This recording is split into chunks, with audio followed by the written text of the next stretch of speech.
Dear respected Thai, dear beloved Sangha, this morning our bell master is Brother Dukban. He's from Japan. And before we begin this morning's talk, he's going to offer us 3 sounds of the bell.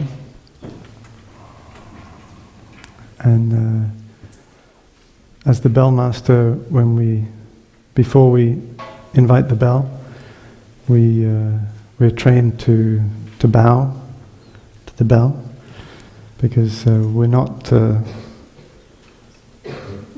completely convinced that the bell is just a lump of inanimate matter. It's maybe something a bit more than that. And we like to consider the bell as our friend. So we express our respect to the bell.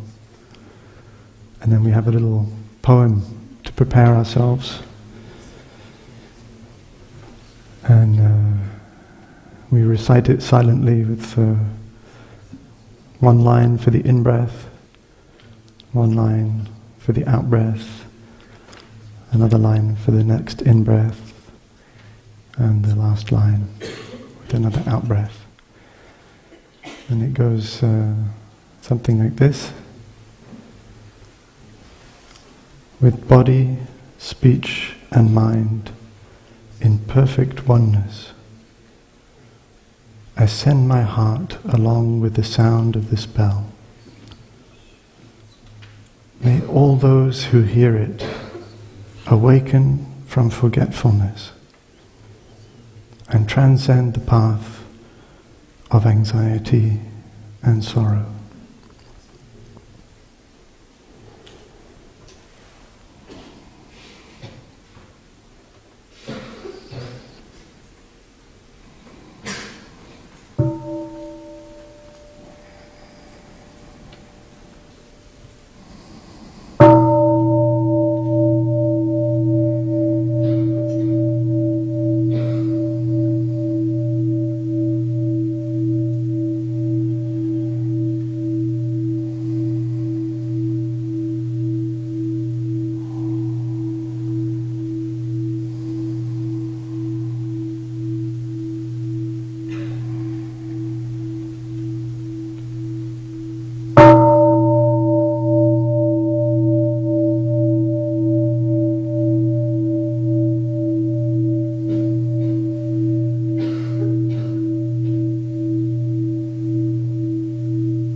Dear respected Thai, dear beloved community, today is the 15th of June in the year 2019, and we are in the still water meditation hall of the upper hamlet, Plum Village.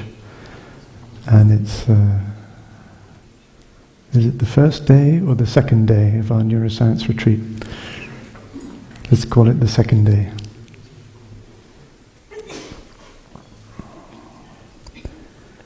The first time I came to Plum Village was about 20 years ago, and I was studying mathematics at university, and in the summer I came to Plum Village, and one thing I remember most clearly is that Thai taught me how to listen. I kind of thought I already knew how to listen, but I discovered that I didn't. I was also a musician, so I really thought I knew how to listen.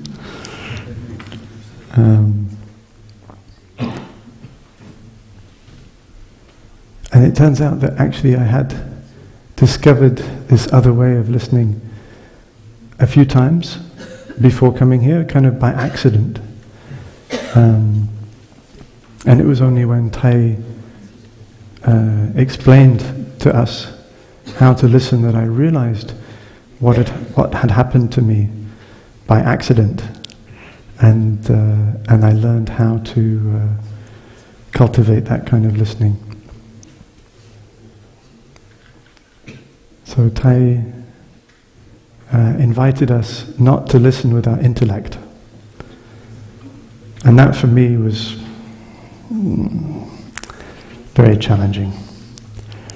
I thought that sounded like a very bad idea, because maybe I was a little bit proud of my intellect, and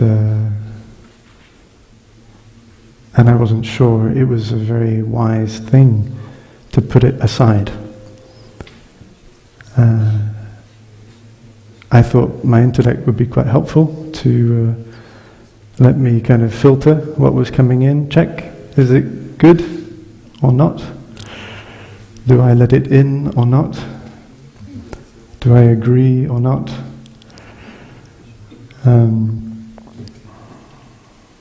But Thai said there's another way to listen. He taught us how to listen with our heart, to listen with our breathing. And I remembered a couple of times in concerts, just a handful of times, something magical that had happened to me spontaneously, that suddenly I felt like I was listening to the music completely in the present moment, glued to the present moment, following every note as if, it was almost as if I was writing it myself. In that moment, the notes were arising in my mind one after the other, and there was no time for thought. There was no thinking at all. And it was amazing. I felt so alive. I felt so wonderful. And I felt so connected to the music. But I didn't know how that had happened. It was just by accident. Maybe the talent of the musicians on that day, maybe their concentration, maybe the composer's love and intention all coming together, and this miracle was produced. But coming here, Thai showed me how to do it. And he said the Dhamma talk is like the rain. He called it the Dhamma rain. And our mind is like the soil. And in the soil there are all kinds of good seeds. We all have the seed of understanding, compassion, enlightenment even. And the Dhamma rain is offered just to water the good seeds. We do our best only to water the good seeds. And our intellect can be like a sheet of plastic over the ground, over the soil. And we filter, and it kind of stops the rain from penetrating into the soil. We have a tendency to compare what we're hearing with what we already know. So something comes from the outside, seems like from the outside, and we compare with what we already know. And if it If it agrees with what we already know, we say, okay, I agree. And if it's not in agreement with what we already know, we say, no, I don't want any of that. And in both cases, we learn nothing.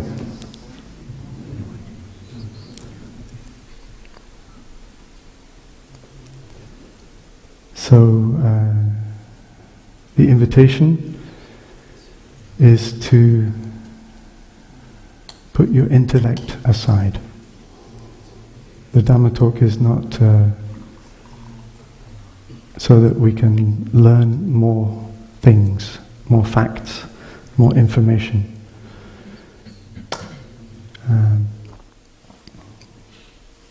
The teachings have been handed down to us based on the direct, lived experience of many teachers over many generations.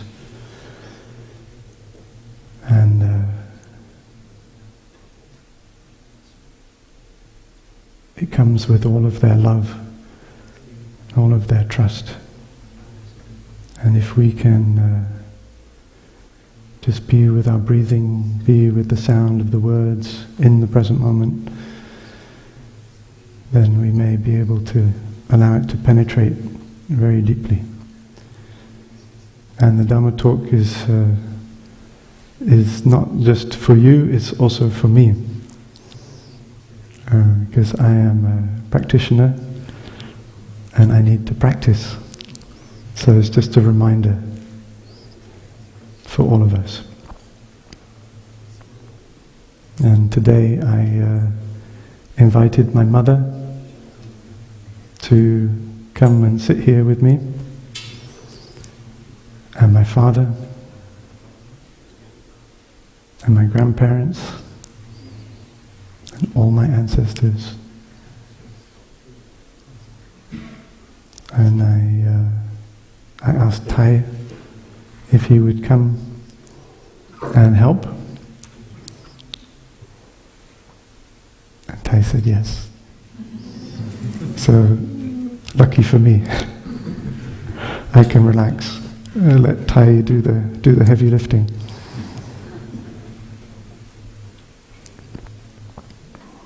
So, as scientists and as meditators, we all have the desire to understand. We are motivated by this deep desire to understand. For me, I've always had this sense that I want to know what is going on. What is it all about?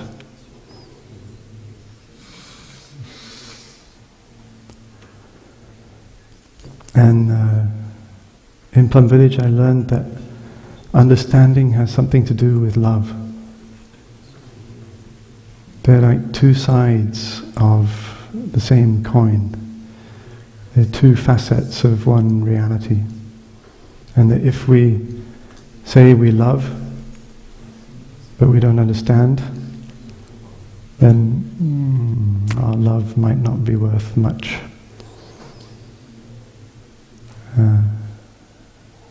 But if there is real understanding, then there's already love.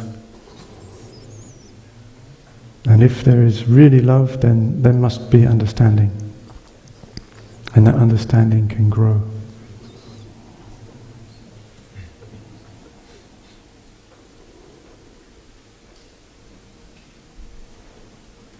So I think that that deep desire brings us together as scientists and as meditators. Is something that we share. We know that there is suffering in the world. Scientists tell us that our planet is dying.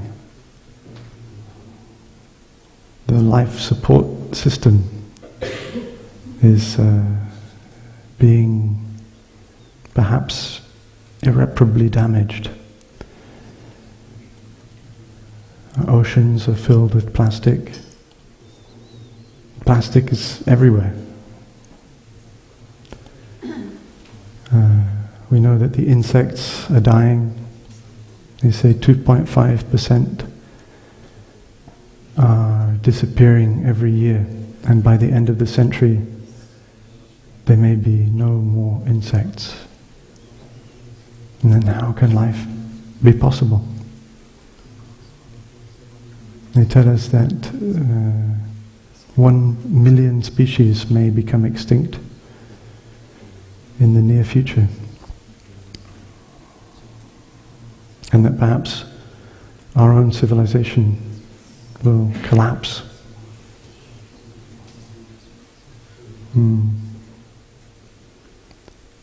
I think we can't help but feel that the earth is us, and when the earth suffers, we also suffer. We feel it in our bodies. We feel immense grief. And we want to be honest. We want to acknowledge that. And we also suffer. We also have our wounds. Things may have happened to us in the past that left scars, emotional scars. We may have regrets. We have anxiety about the future. Sometimes our relationships are in disarray. There are people we love, but we can't talk to them anymore, or they won't talk to us. And so there is suffering. And here we have a chance to stop running from our suffering. Because we may have a tendency, a habit to try to cover it up, not to be in touch with it, because it seems like it's too much, it's too painful. So we consume, we distract ourselves, we do everything to avoid feeling that suffering. But here we have a chance to stop, to acknowledge our suffering, to recognize it, to see it clearly. And when we can do that, then we have a chance to embrace it tenderly, with love. We have a chance to listen to our own suffering, to look deeply into its roots. And if we can do that, then we may understand how our suffering has come to be. And when we can understand, then we're no longer angry, we're no longer a victim of our suffering. And from understanding, compassion is born. We know that the world needs more compassion. We sometimes feel that we need more compassion. And we ask ourselves, how? How do I generate more compassion, especially for myself? That's sometimes the hardest. We're very hard on ourselves.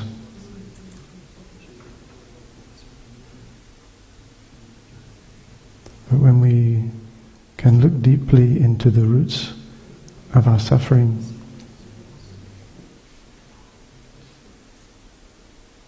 when we can understand where it is from, how it has been nourished, then we have a chance. And from that understanding, compassion arises. nectar of compassion. And it is a healing balm that soothes all of our wounds. And when we're able to touch compassion for ourselves, to treat ourselves with more kindness, with more generosity, more love, then we can look around us, to the left, to the right, in front, behind, and we see that everybody else is much the same as we are. They too suffer. And when we look at them like that with the eyes of love, with understanding, compassion again wells up in our heart. It's spontaneous.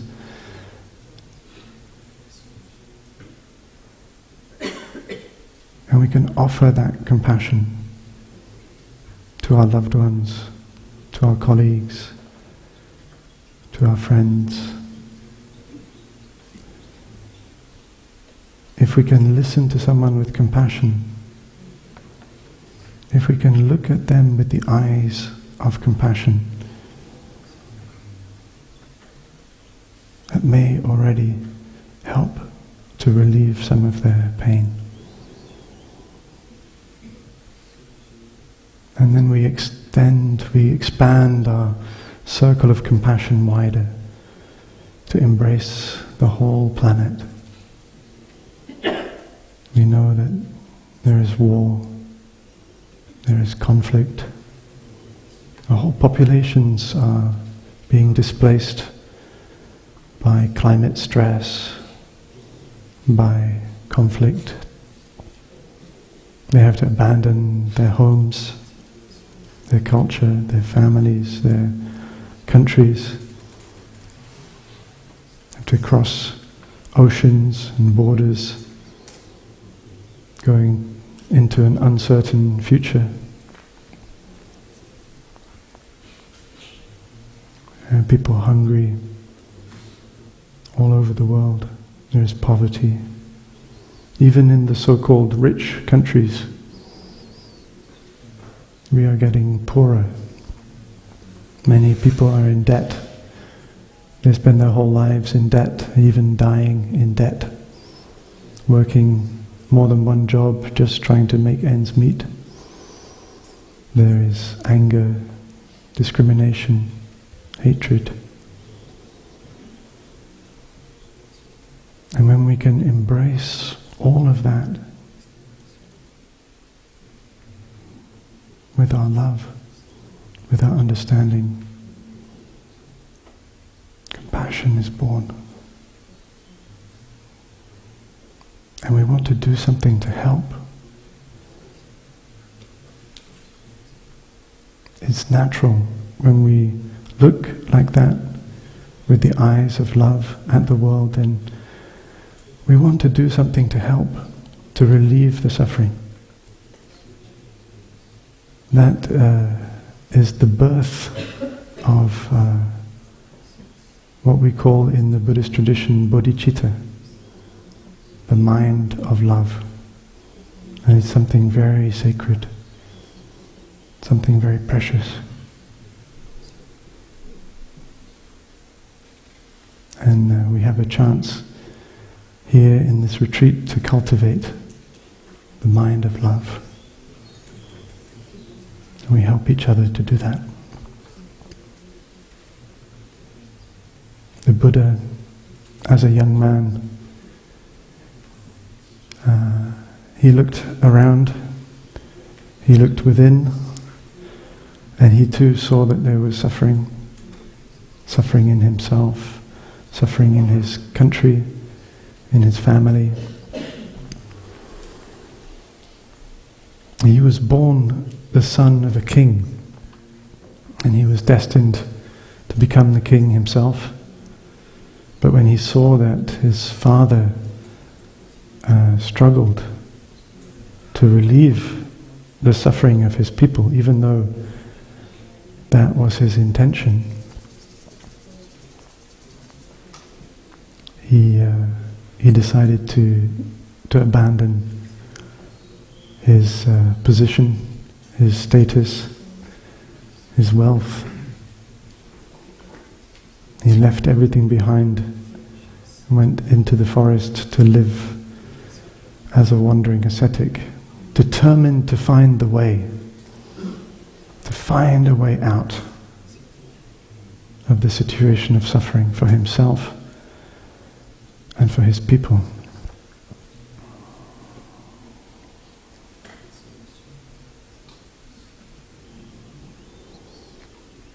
And we know that if we want to find the way out,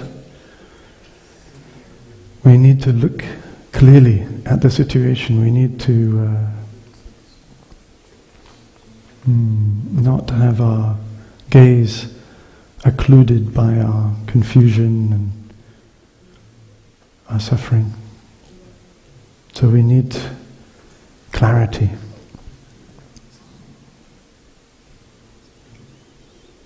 And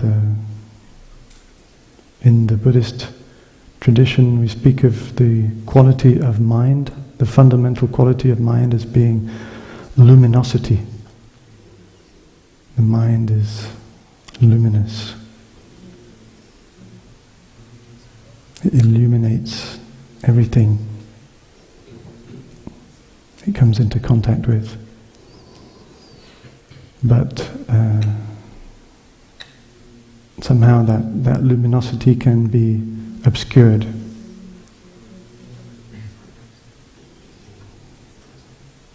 We also speak about two different kinds of wisdom.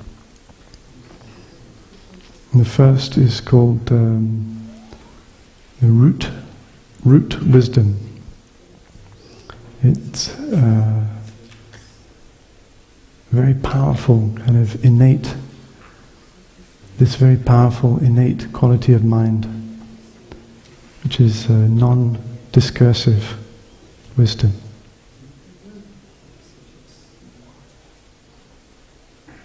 It's not intellectual, not conceptual. It's direct. And the second kind of wisdom is called later acquired wisdom. And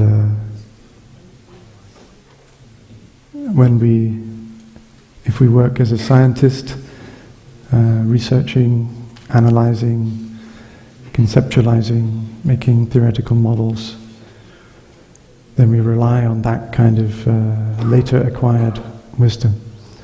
It depends on inference, deduction, logic.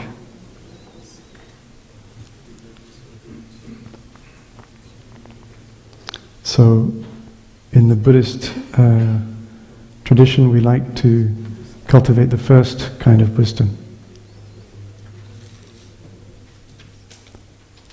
We aspire to revealing this luminous quality of mind, this non-discursive wisdom.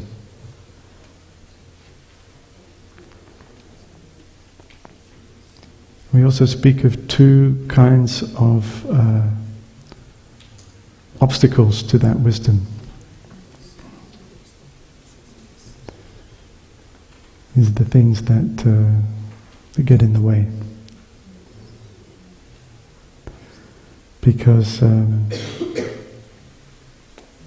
we know we need that quality of clarity if we really want to understand. As scientists, we have so many instruments to extend our human senses.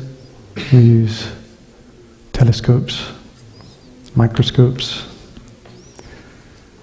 We have all kinds of scanners, fMRI, PET scans, EEG. Have all kinds of instruments to extend our gaze, and those instruments may be very powerful, They may be able to look very far or discern things very small. But no matter how good the resolution is on our fMRI, what is behind all of those instruments is our own mind. And so we know that if our own mind is not clear, if it is obstructed, then we may misunderstand what we see through the telescope, what we see on the brain scan.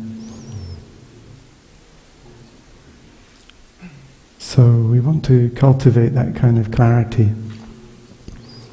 We want to see if we can refine the basic instrument of scientific inquiry, which is the mind. And the same is true for meditators. So we speak about two kinds of obstacle to that clarity. And the first is our afflictions. We know that if we're angry, maybe our frontal lobes kind of get cut off. They don't work so well anymore. And we lose our impulse control. We lose our clarity of mind, our judgment. So it's easy to understand that anger can be an obstacle. But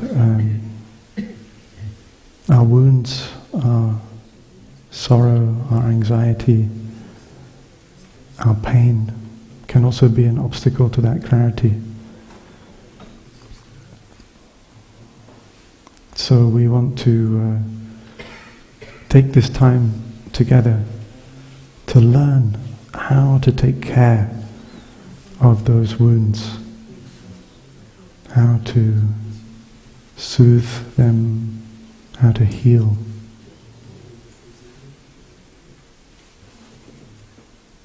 So we can get the clarity that we need.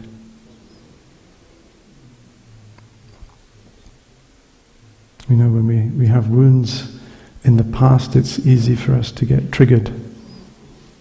We only need somebody to say the right thing at the right time, and all of that suffering can flare up and cloud our mind.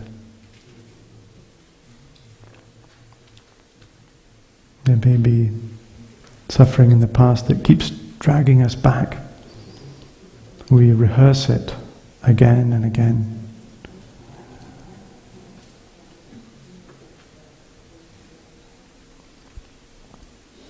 We drown in our suffering.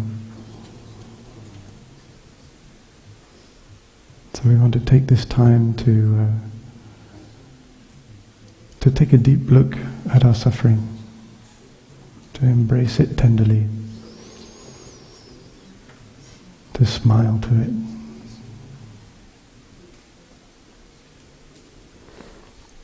And we have a chance to heal. The second kind of obstacle is more tricky. The second obstacle is our knowledge. And it's strange because these days we may tend to think that knowledge is only good and we should always have more. You can't have enough. I think Google started out with the mission to organize the world's information. And it seems at the time the culture in Silicon Valley was very much this sense that if we can just give people access to all the knowledge, then something. Must be good, right? Just give everybody all the knowledge. And it's not to say that that's a bad thing either. It's just that we have to exercise caution. So why do we say that knowledge is an obstacle? It's not really that all knowledge is bad, but it's that we may have a tendency to get attached, to treat that which we know as absolute truth. And as soon as we do that, we cannot learn anything new. We get stuck.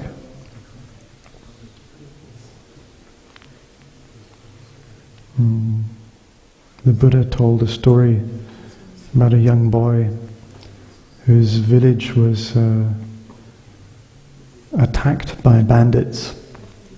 They burned down the whole village. They killed many people, took many people prisoner. A young boy amongst them. He was taken away by the bandits. And when his father came home, his father was a trader or a businessman, he found his house burned down, and he began to look desperately for his little boy, his only child whom he had left alone at home.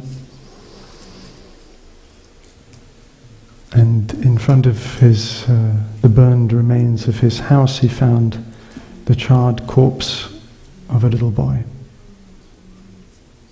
And as soon as he saw it, he became convinced that this must be his son. And he knelt down and wept. He beat his chest and tore out his hair, and he said, "Oh, my son, you have left me. You've been killed. I'm all alone." He was inconsolable. And he gathered up the ashes of the corpse and put them in a little silk pouch which he wore around his neck day and night. At night, when he couldn't sleep, he would hold on to the pouch and cry, thinking of his little boy who had been killed.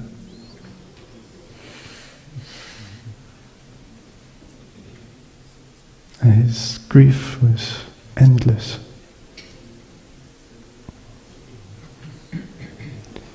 And then maybe a few weeks or a few months later, the little boy managed to escape from the bandits, and he made his way back to the village. And he found on the old site of his house, the new house had been built.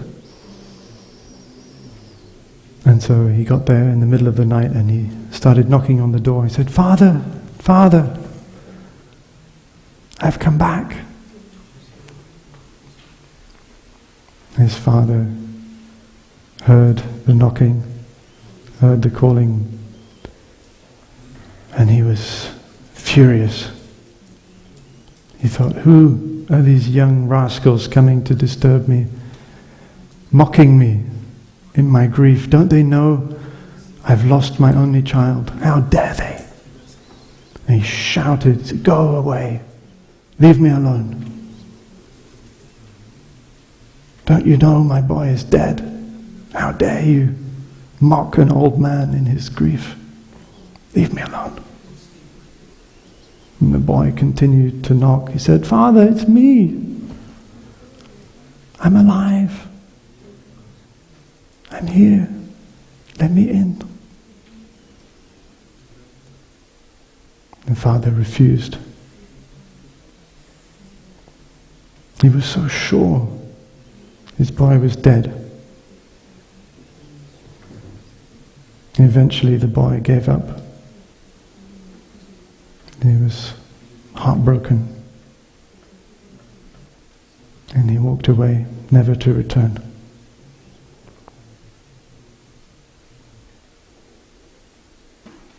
And so sometimes if we believe that that which we know is the absolute truth, then even when the truth comes knocking at our door, we won't let it in. So we have to be careful to hold what we know lightly, to know that there may be a time when we have to let it go, to learn something new.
This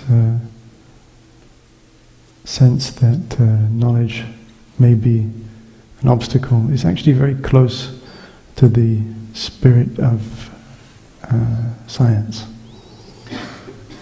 We know that as a good scientist, we have to be ready to let go of our theoretical models. We only have to look back into the history of science and we see how many times our theoretical understanding has been overturned.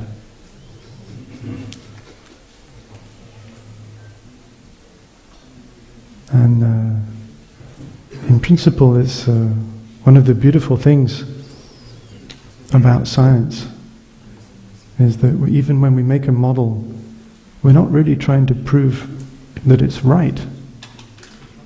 In theory, we should be trying to push it to its limits. We try to break it, try to prove it wrong. Because if we can find a counterexample, find something that doesn't fit, then we may open up a whole new realm of discovery. We get to throw away the whole model and we have to build something completely new. It's very exciting. So we shouldn't be too attached to what we know. But at the same time, we know that in practice, it's challenging. We do get attached. Somehow what we know gets associated with our status. We get a degree, and another degree. Maybe we get a PhD, a teaching position. We get students, we become an expert. The same can happen to us as monastics. We think we know something. It's very dangerous. And maybe we give a few talks and we get kind of attached to a bit of status. And if something new comes along, or a new discovery is made and somebody says, oh no, everything that you know is wrong, you have to let it go. And we may have some resistance. We may not want to. We may even go as far as trying to discredit the younger scientist. We know that's happened many times.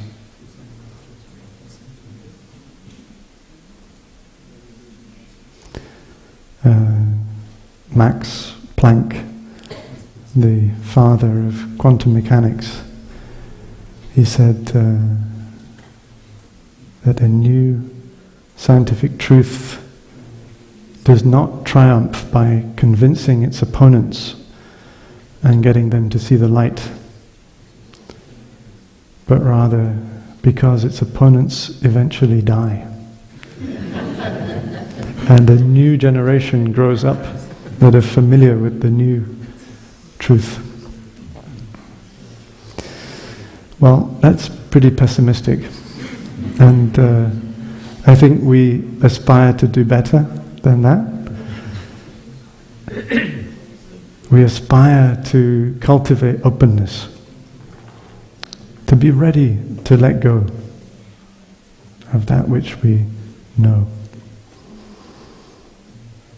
And we have many ways to do that. Our teacher offered us a wonderful calligraphy. It's very simple.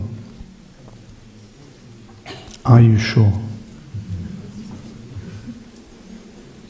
It may be nice to put that on your desk, and every so often you can look at it. Am I sure? Is it true? And it's not just in the realm of our work, but am I sure that he or she is the cause of my suffering?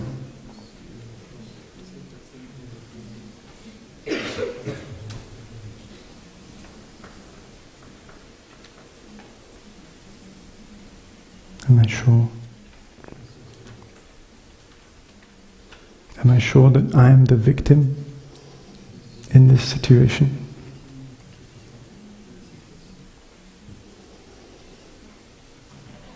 Am I sure that I am blameless in the conflict? I've done nothing wrong. It's his fault.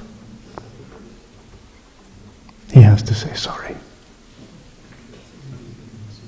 Are you sure?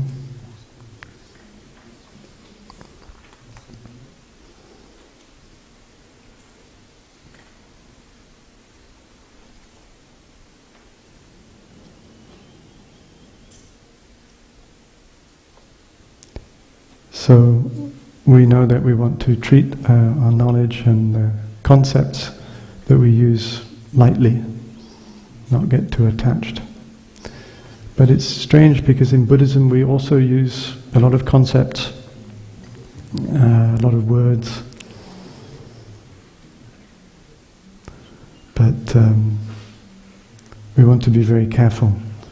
So we know that they are like a sharp instrument, and it can cut.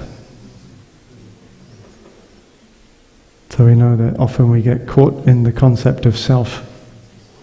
We believe we are a separate self, and we suffer, feel lonely, isolated, cut off. Maybe we feel jealous, competitive, proud. So in the Buddhist tradition we're offered the concept of non-self, which is a wonderful instrument to free us from self. But we are also instructed that eventually we have to release the concept of non-self too, because to be caught in self is a kind of suffering, but to be caught in non-self may be even worse.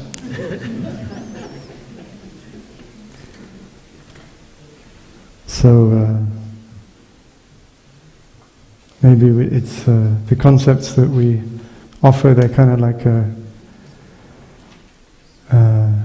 one of those messages that we give to spies that self-destruct. So it's good for a while and then gone. You have to let it go. And the Buddha gave us an image of a river in flood. It's too deep to ford it. The current is too fast to swim. So maybe if we're skillful, we can make a raft to cross to the other shore. And when we get to the other shore, if we get too attached to our raft, we may want to carry it around, keep it. We don't want to let it go. But it's kind of exhausting. You're carrying a raft on your head, and it looks kind of stupid. Do you really want to do that? So, of course, we want to cross to the shore of freedom, the shore of peace. And we are offered the teachings as a raft to help us cross. But in order to really arrive at the shore of freedom, we have to let the raft go. The raft is not the shore.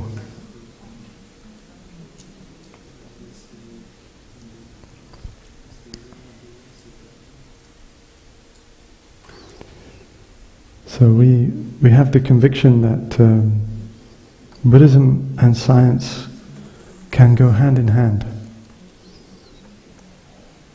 They can work well together. And we want to be open enough to learn from you as scientists. We want to listen to you, to your insights and discoveries. And we will do our best to let go. If you can, this is something that Thai said. He said, if Buddhism and science can work together, then if the scientists can prove that something in the Buddhist tradition is wrong, then we will let it go. But the scientists should also be ready to let go. So if we can demonstrate that something is inaccurate, then you have to be able to let it go too. It's a kind of contract. And maybe with the help of science, we can build a better raft. I think scientists could probably make a good raft. So help us to make a better raft, but then don't get attached to it. You have to be ready to put it down. And it's wonderful because we have a community to help us do that. So whenever we get attached, a little bit too sure, have a little bit of pride, then we have our brothers and sisters around us. And they can remind us, put down your raft, you look stupid.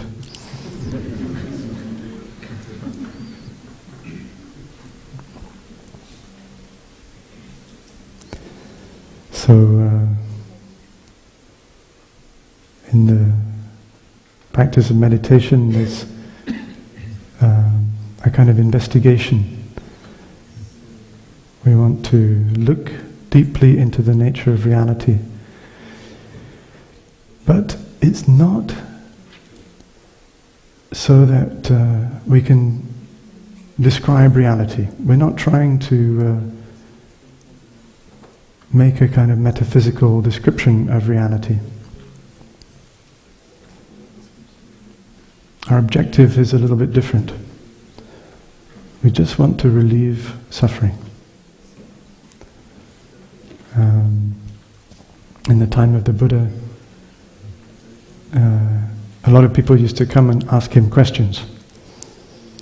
And they would ask him questions like, is the universe finite? Or is it infinite? Or is it both finite and infinite? Or is it neither finite nor infinite? They were very thorough. It's good Indian logic. They want to make sure there's no way out. The Buddha has to pick one of those. Can't escape the question. So the Buddha just remains silent. He doesn't want to get caught. They ask very metaphysical questions. I think, after the Buddha dies, does he continue to exist? Or does he cease to exist? The rest you know. Does he both continue to exist and cease to exist? Or does he neither continue to exist nor cease to exist? The Buddha. Silence. And what he said was that he only teaches two things: the nature of suffering and the cessation of suffering.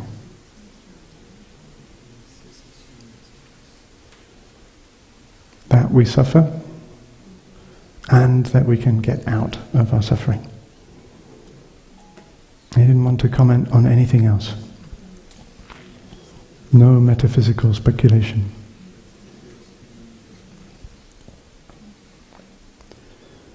And I sometimes wonder if the Buddha had been Irish, he might have applied a bit of Irish wisdom. There's a joke I really love, which is that if you're driving around the Irish countryside on a little windy lane, you get lost. So you see an old farmer leaning on the fence, and you pull up, wind down your window, and you ask him for directions. Say, I want to get to Cork. Say you want to get to Cork. And he says, oh yeah, Cork, oh sure, yeah. Sorry, forgive my Irish accent. Sorry. Probably offending someone.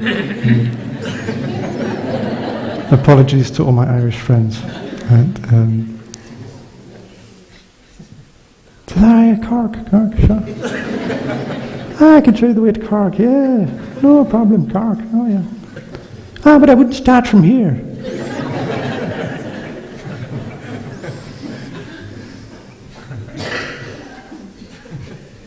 There's a kind of wisdom in that.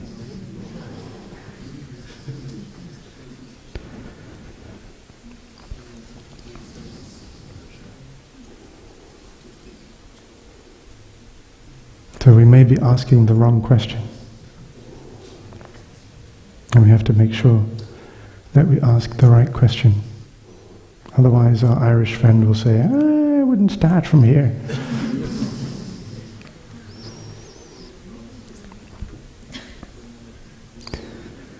So there's a good question that we can ask, which is, what does this have to do with my suffering? That's a helpful question. It may help us to discern what is useful from what is not.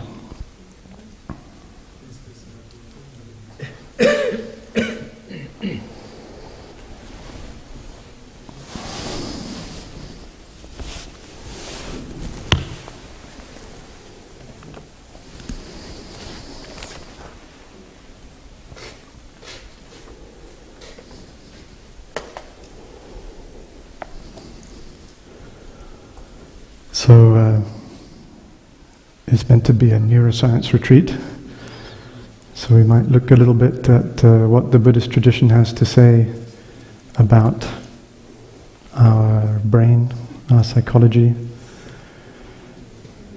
And there is a wonderful tradition of Buddhist psychology that seems to have arisen somewhere between the 3rd and 5th century of the Common Era, and it arose around the teachings of a wonderful master called Vasubandhu.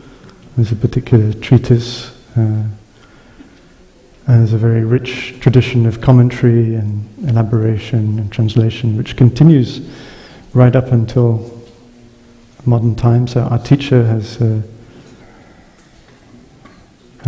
updated, renewed, commented on these texts, and he's offered us this teaching many times. So I want to share it with you as best I can.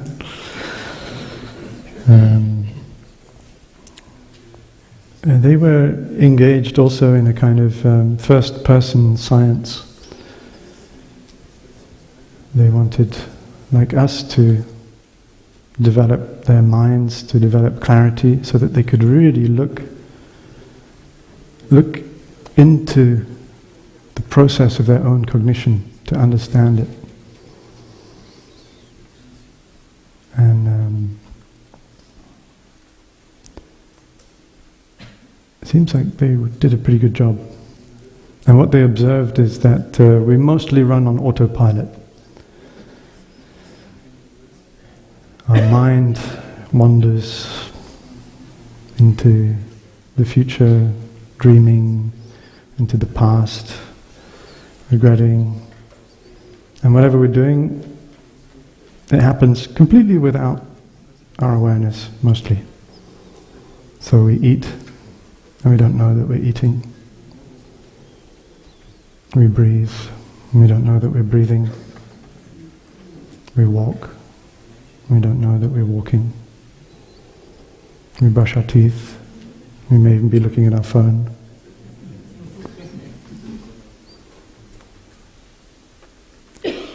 And so they described one of the aspects of mind as having the characteristic of storing, of learning, of holding, preserving. And it operates automatically, without our conscious intervention for most of the time. And it's very good, it learns everything. So at first when you learn to drive, it's kind of difficult, you have to think about it. Oh, which gear I'm in, oh, clutch, oh. It's a very laborious, conscious process, but after a while, you learn, and it becomes effortless, easy, you don't have to think about it. You could be having a conversation, driving. No need for mind to intervene. And if you have to avoid an obstacle in the road, don't think that it's your mind that does it. It's not quick enough. But store is very quick. It's called store consciousness. It operates very efficiently, very quickly. It can react before you even know that there's a danger. So we can draw a circle.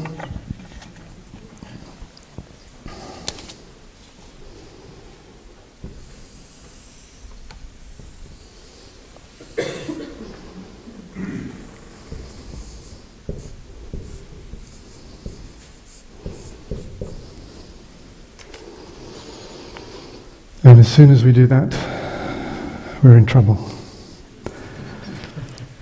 Because if I put store in here, then it suggests that there's something out here. This is store consciousness. So there's something other than store consciousness outside. Very tricky. So we already make a mistake. And this is the limitation of concepts, of images. And so we use them, but we use them carefully, with awareness, knowing that it's just a kind of convenience. Don't get attached to it.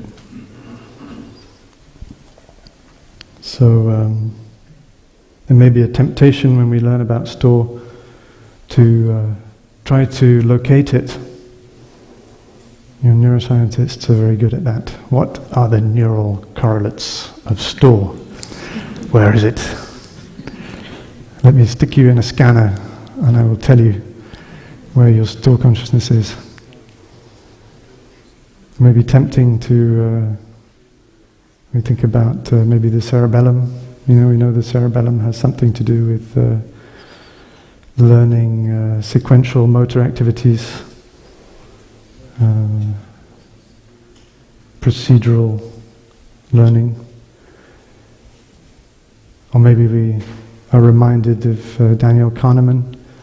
If anybody's read Thinking Fast and Thinking Slow, he identifies two systems, System 1, System 2.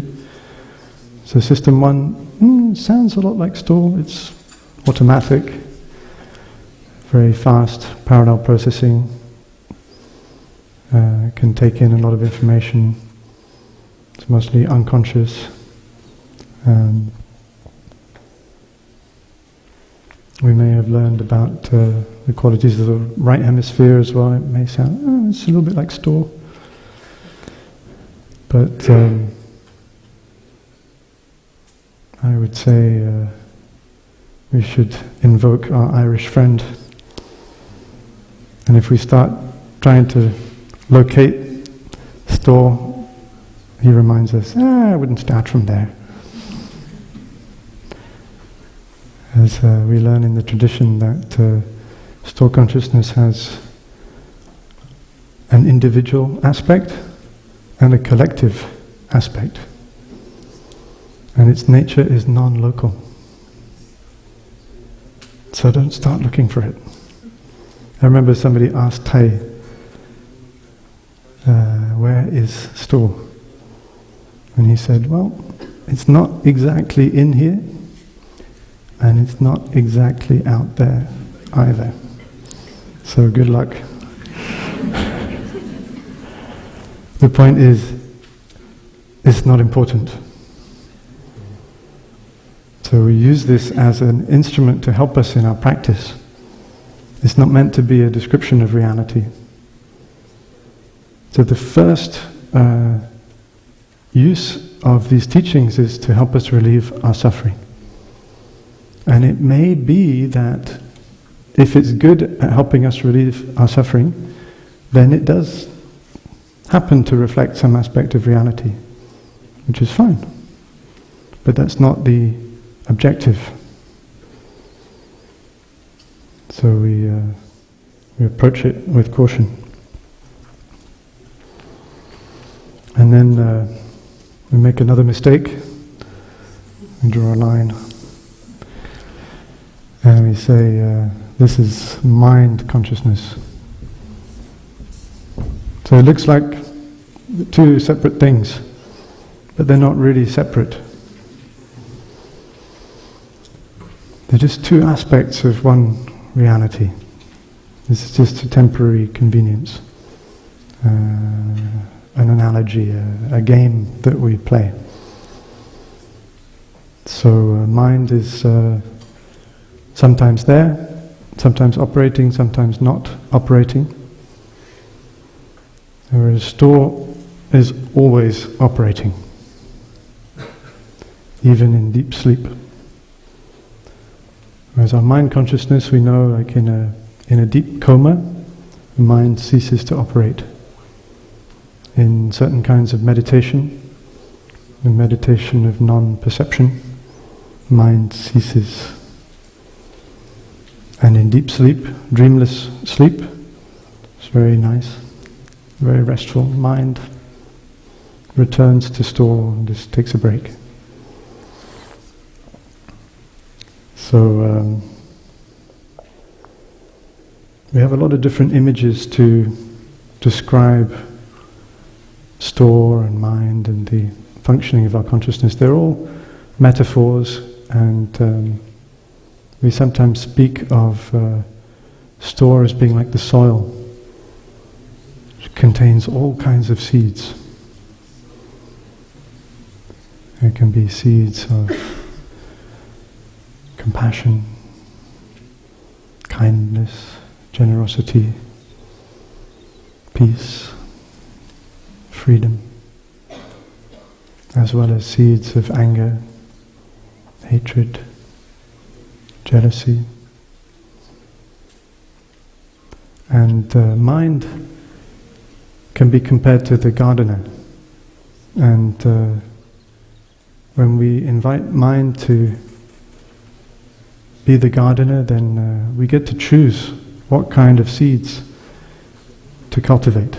We can practice selective watering.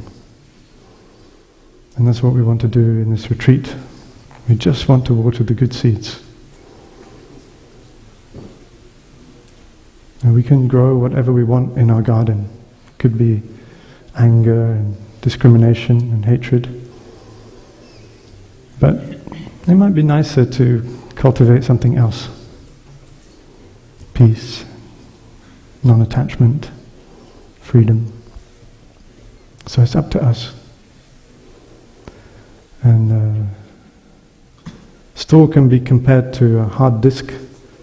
I don't think that was Vasubandhu, I think that was Thai.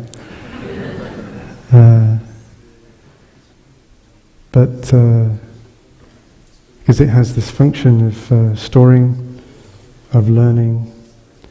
But we have to be careful with that metaphor as well, because it's a little bit different from a hard disk in that the container and the contents are all of an organic nature. They're always changing all of the time.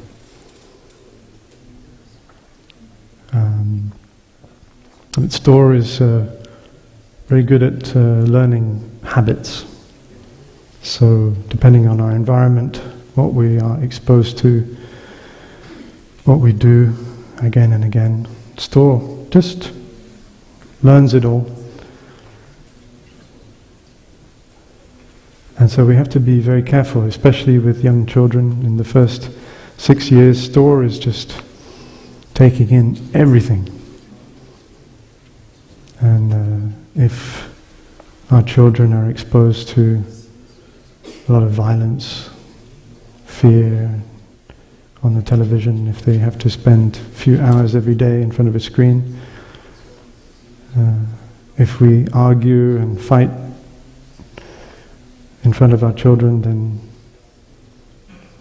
they may learn unhelpful habits, and then it's much harder to change them later. But the good news is that store is quite neutral. It's plastic, it's organic, it can change. And so it's always possible to reprogram our store consciousness, to download new habits. And so we come to this retreat to learn to do that as well.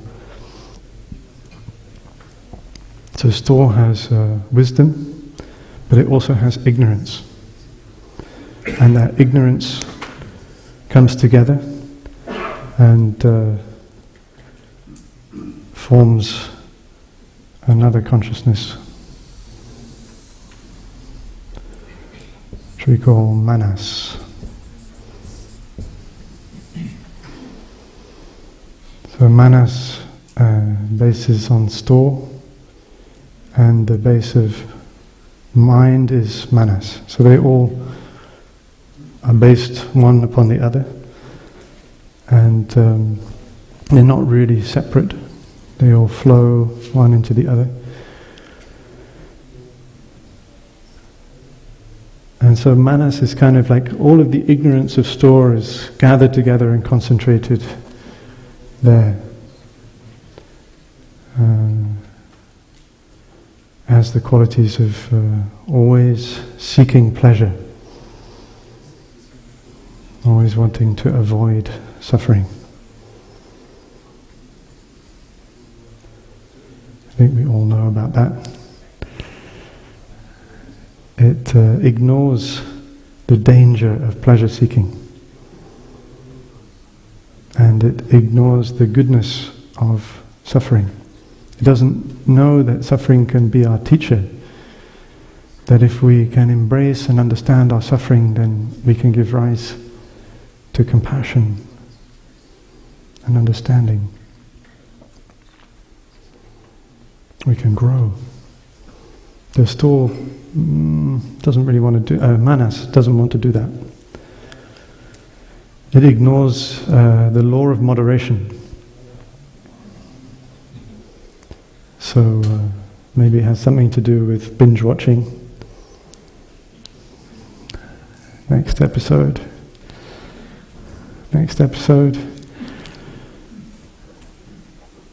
And sometimes even if you know you have to go to work the next morning, you're not going to get enough sleep if you watch another episode, and yet you still watch another episode.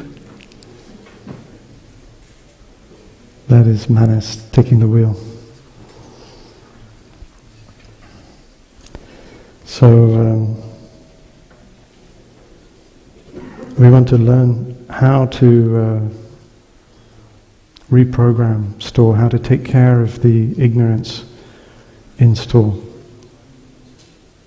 And in order to do that, we have 3 kinds of energy that we need. And the first is the energy of mindfulness. We want to invite our mind consciousness to participate again in what we're doing. And the energy of mindfulness is that. We just become aware. Mindfulness is a seed also in store, and all we have to do is call upon it, and it manifests. It's always there for us. We just have to touch it, and it comes up.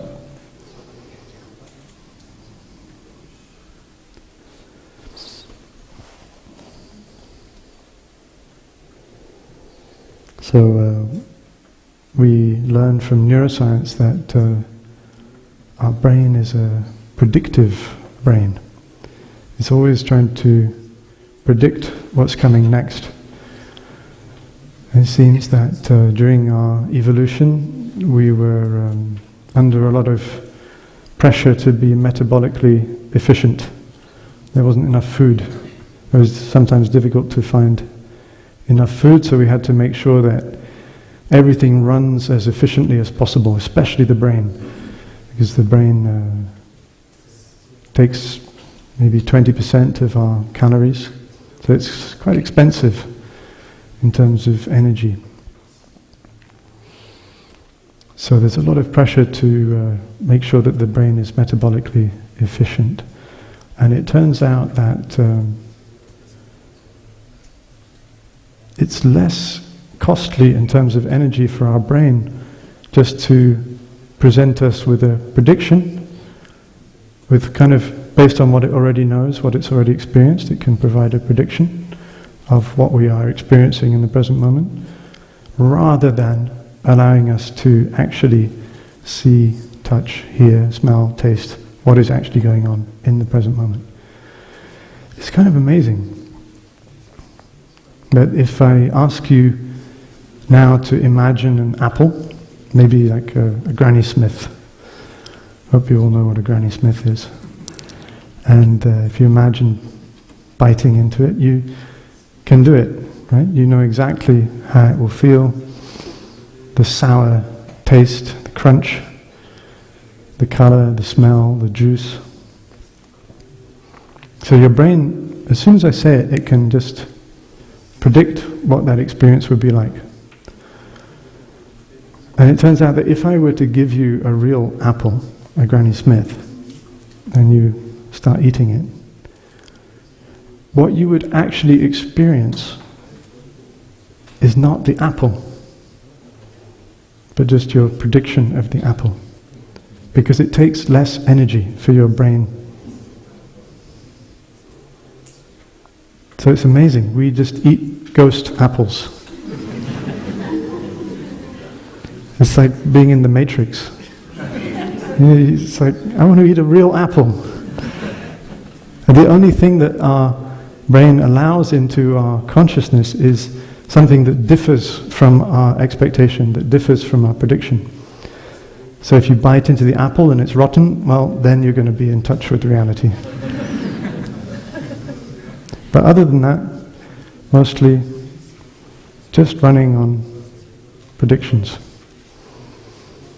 So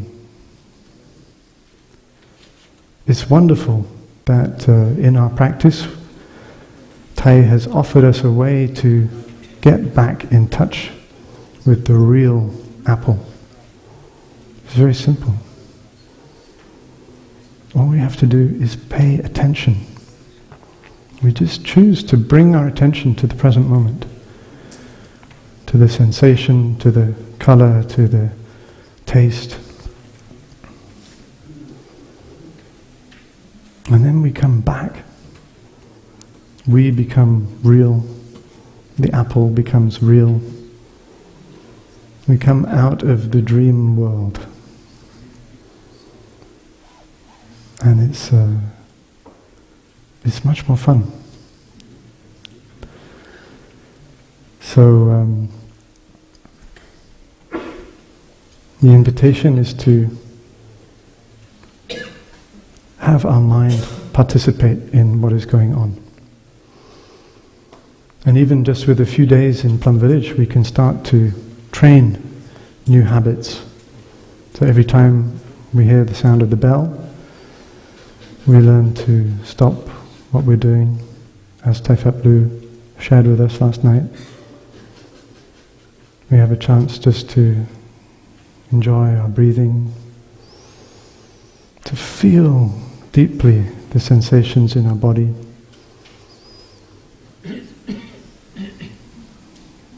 We get to come back to reality, to cut through the dreaming, speculating, regretting, wandering mind.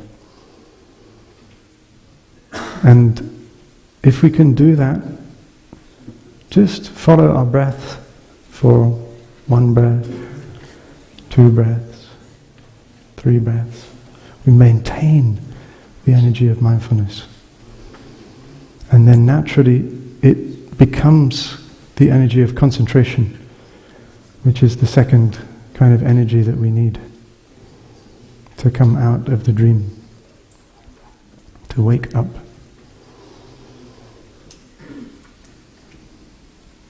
We just need to sustain our mindfulness.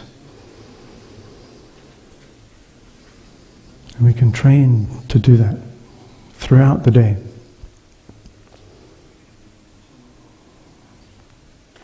And if we can maintain that concentration long enough, then insight may arise.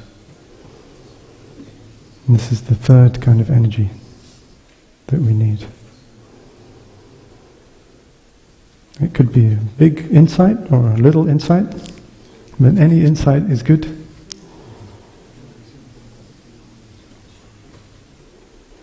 Maybe we just have the insight that, I don't need to continue this conversation. That's a wonderful insight. Wow, I was engaged in useless thinking. I can let it go. How wonderful. Wow, I was networking, planning for my career. Wow, what a wonderful opportunity to release all of that stress. Just enjoy the present moment. All of that can happen in the space of a few breaths. And when we do that, we are downloading that insight into our still consciousness. We are rewriting the programs that may have been written in still, the unhelpful ones. It's very simple. Every time we walk, we kiss the earth with our feet. If we invite our mind to participate in the walking, then it is we who are walking. We're not on automatic pilot anymore with our mind wandering here and there. We come back. We re-establish our sovereignty. We walk as a free person. And it's visible. You can see it. And we can help each other. We can inspire each other to take every step during this retreat in freedom.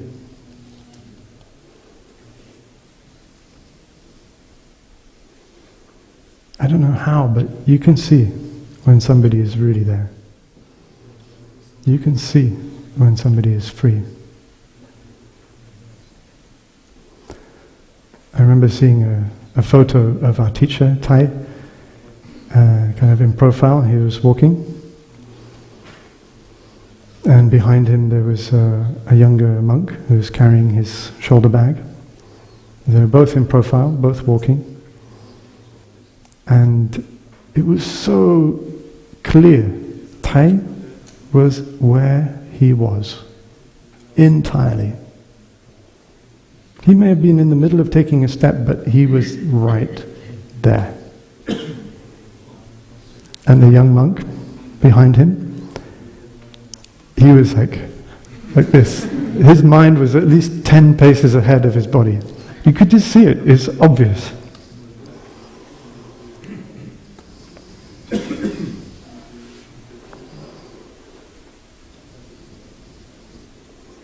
So we want to help each other to create an environment where the only way to walk is in meditation. Where every step can be helping us to cultivate freedom, joy, peace. One step taken in freedom is a real source of joy.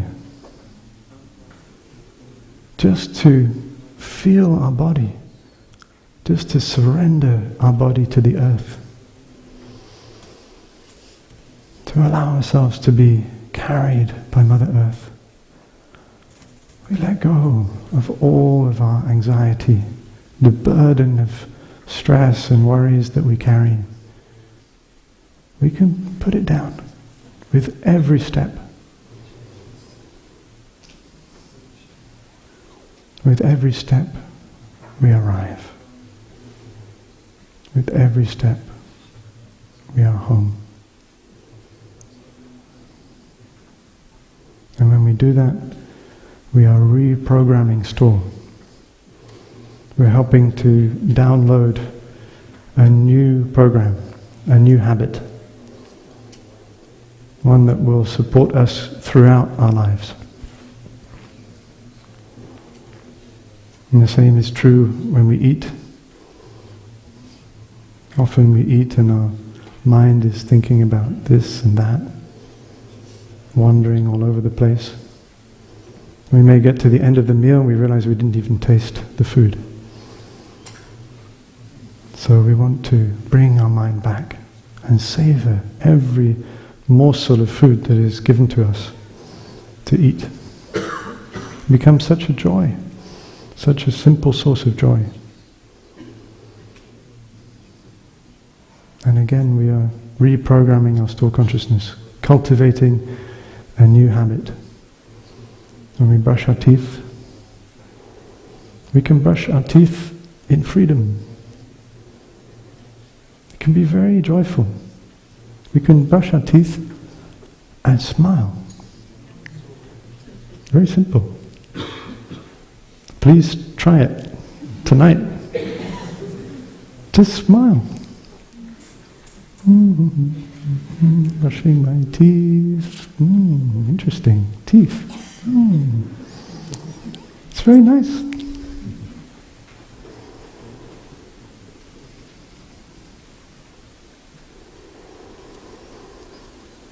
So we know that there are a lot of studies that have been done looking into the effectiveness of meditation. Does it work? And most of the studies are done on sitting meditation because it's easy, very convenient. People not moving, you can stick lots of electrodes on them, you can stick them in brain scanners. Very easy. It's not so easy to study the the kind of meditation that we do here in Plum Village. Sometimes people come to Plum Village and they ask us, how much meditation do you do? Because maybe they've come from another tradition where they do 10 hours sitting meditation a day, and they come here and they go, half an hour? Call that meditation? What is this? Mindfulness light?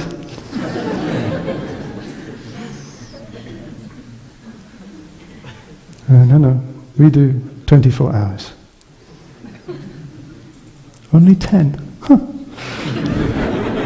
No. I'm joking.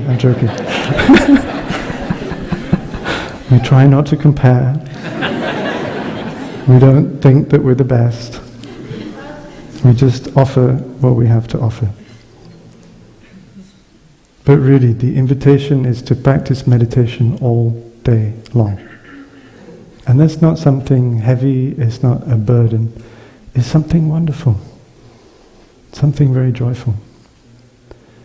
And although maybe not very many studies have been done, I would like to invite you all as scientists to make this retreat a study. And don't worry, we don't have to publish anything at the end. We don't have to fill in any questionnaires. This is first-person science. You don't take our word for it. You try it. Test it. See for yourself. Does it work? But as good scientists, you have to follow the experimental protocol. Right? And you know what that is? It's meditation all day long. So you may like to turn off your cell phone. You may like to put it in the safe in the office, or leave it in your car. Take a break. Take a real break. This is a wonderful chance that we have together to do some real science. And if we follow the experimental protocol, then we may become a better scientist, a better meditator, more open, more willing to let go of our theories and views, more ready to learn, to grow. We may be able to heal and transform some of our suffering.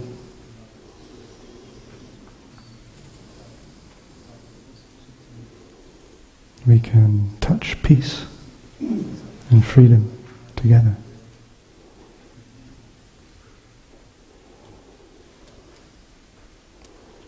So that is the invitation to us all, and I hope we can support each other during this retreat